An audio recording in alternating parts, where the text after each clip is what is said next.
I awake to the sounds of heavy breathing and whining. At first, I think it's my dog Pixie, but I'm wrong.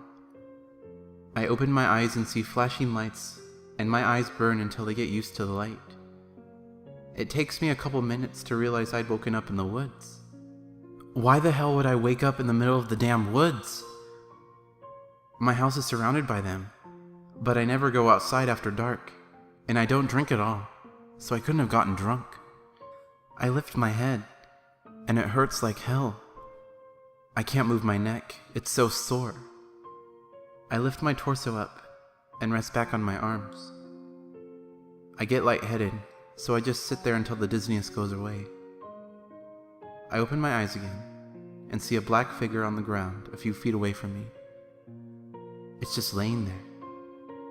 I try to stand up, but I can't move my legs. I can't even feel my legs. They aren't asleep though. Usually when your legs are just asleep, it feels all tingly and it kind of hurts too. I try grabbing my shins and propping them up on my feet. I get both of my legs to balance on my feet, but I still can't stand up. I try and try, over and over again, but I can't do it. I begin crying. I wake up again, and I have no idea what is going on. All I know is that I want to go home and be with my girlfriend. As I weep, it gets harder to breathe, and I start to make louder noises. Then the black figure a few feet away from me moves. It looks like it's trying to get up, and it is struggling, like I was. It gasps loudly, and starts to sob and groan as well. I recognize the voice. It's my girlfriend. Anna? I ask. Anna, is that you? Where are we? Why are we out here? How do we get out here? She asks, barely able to talk through her tears. I don't know. I can't get up. I can't feel my legs. I think I'm paralyzed, I said, starting to cry more. She gets on her knees and crawls over to me. The flashing lights off in the distance make her visible every couple of seconds. I scream and cry uncontrollably when I see her. Anna! I yell. Your face! Your neck! What? She yells back. What happened to you? I scream. She has cut marks all over her face. One of her eyebrows is completely missing. She has cut marks on her cheeks and forehead, and one going from her eye, through her nose and lips, and to the tip of her chin. I can see her chin bone through the wound. There are cuts on her shoulders and collarbone, and after moving closer to put my arms around her, I see the most terrifying wound. Her neck had been cut, and it was still gushing out blood. It looks like someone tried to kill us. You're badly hurt. We need to get to an ambulance, I yell. She raises her hands to feel around her face, but it just makes matters worse. Her ring finger is missing, and her right index fingers are missing, and her hands and arms are all cut up as well. She screams, and keeps screaming until I start yelling at her to be quiet. We're never going to get out of here alive unless you calm down and think, I yell at her. She keeps on crying and gets closer to me. Just as I am about to push my arms around her, she jolts back and pushes on me with her hands to push me away. What? I ask. You got blood on me. You're hurt too. She says. Where? I ask. Where am I hurt? She gets even closer to get a better look. She puts her hands up to her mouth and closes her eyes. She is trying to say something, but it sounds mumbled because her hands are in the way. What did you say? I asked.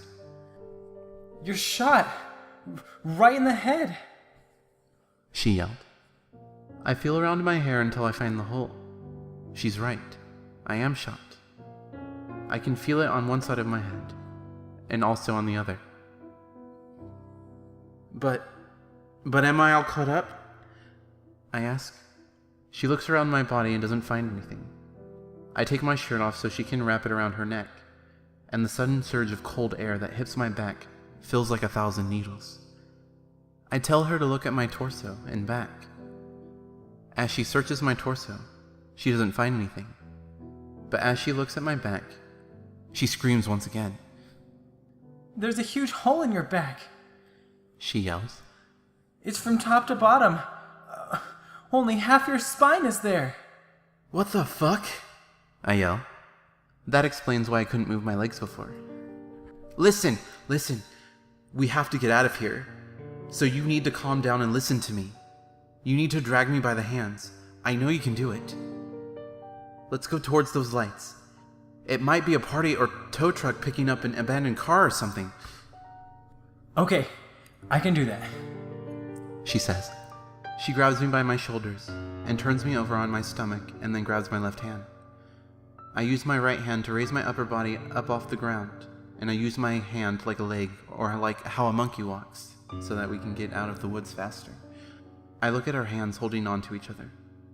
I can feel the nub where her right index finger used to be. It's bad timing, but I puke. I puke all over my right hand on the ground. She drags me through it, but I don't care. We're both covered in blood and sweat, and now puke. But we will survive this, I think to myself. We have to. The closer to the lights we get, the more we start to hear voices.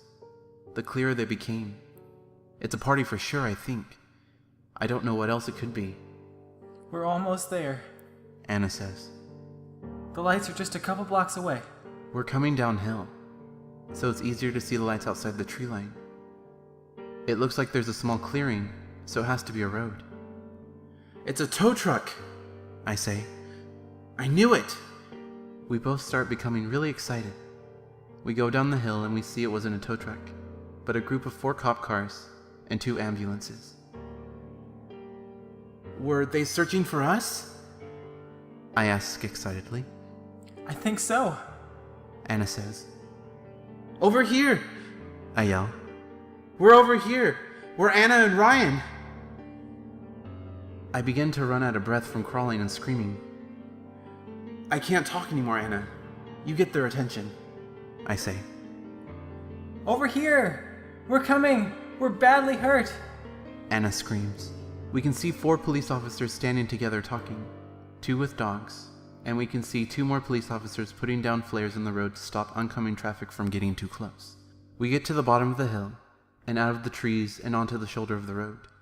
Anna gets too excited, and she lets go of my hand.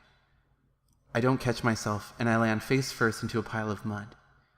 My head hitting the ground so hard makes me dizzy, and I can't collect my strength to pull myself up again until I'm almost out of breath and drowning in the mud. Come back!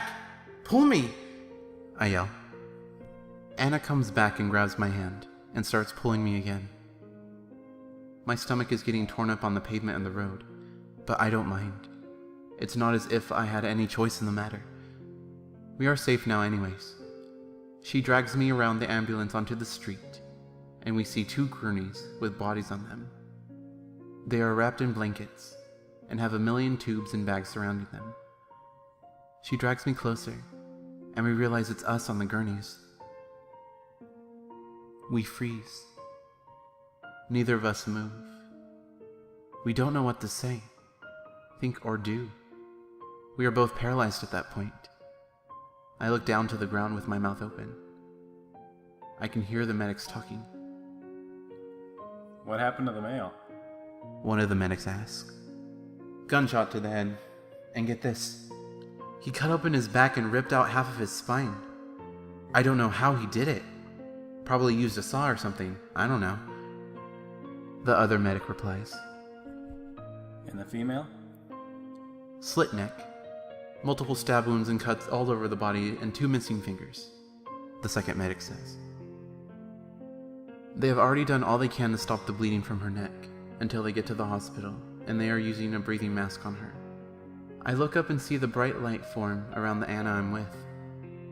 She turns around and looks at me crying. She disappears. I lower my head once again and start to sob. Then I hear something. I hear coughing. I look up, and I see Anna trying to get out of the bed, and the medics are trying their hardest to keep her down. She begins crying uncontrollably and screaming about how she can save me and she knows where I am. She looks over in the direction where she sees me. I swear we make eye contact, and just as we do, I became so full of hope. I know I am going to be saved. I crawl over to my bed where I am and I wait. I never come back. The ambulance leaves, and so does Anna and the police. I sit here in the middle of nowhere, dead and alone. I begin to beat myself in the head with my fists, then grab a rock. I hear bones breaking, and I knock myself unconscious. But I just wake up, still sitting here and with the rock in my hand like nothing happened. Kill me! I start to scream. If I could, I would. Just do it! At that moment, I begin to hear whispers. It sounds like they are coming from all around me. I plug my ears, and then they become silent. I look around and down the street. I think I see another black figure. I start crawling towards it, and as I get closer, I realize it is a man in a black robe. He starts walking towards me as well. We get to be a couple feet from each other, and I am just staring at him. I can't see his face because of the robe, but I can see his hands. They are white with black sharp fingernails. Who are you? I ask. Just kill me. As I finish my last sentence, the man grabs me by the throat, digs his fingernails in my neck, picks me up and throws me into a brown burlap sack.